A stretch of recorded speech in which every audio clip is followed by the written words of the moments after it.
the governor of the state of Missouri now approaches the chamber. Governor Nixon delivered his annual primetime speech in front of a packed House chamber. The speech was met with pensive stares from one side of the chamber and cheers from the other.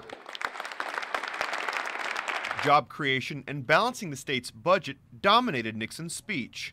The governor called for lawmakers to do all they could to help bring jobs to the Show Me state. However, one lawmaker criticized Nixon for being all talk and no substance. The two things I was looking for was a specific plan as to what we are substantively going to do this session, and also I was looking for specific proposals from the governor as to how we were going to exactly balance the budget.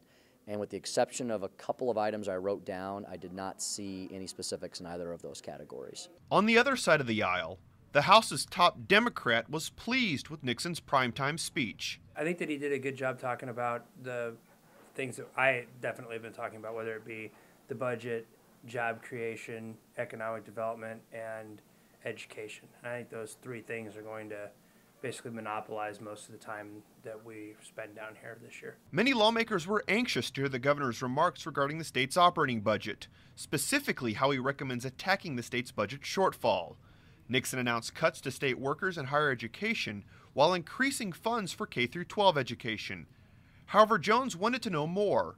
He wanted to know how Nixon plans to deal with the state's $500 million shortfall. We expect him to put forth an agenda as to what he would like the legislature to concentrate on to help create an environment, to create jobs, and how we're going to balance a budget that everyone agrees is $500 to $700 million out of whack and needs some major balancing. I did not pick up on many specifics in the speech tonight. The budget process is for the specificity.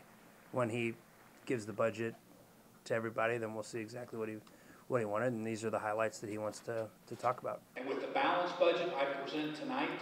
Following the governor's State of the State address, he released his proposal for the state's 2013 operating budget.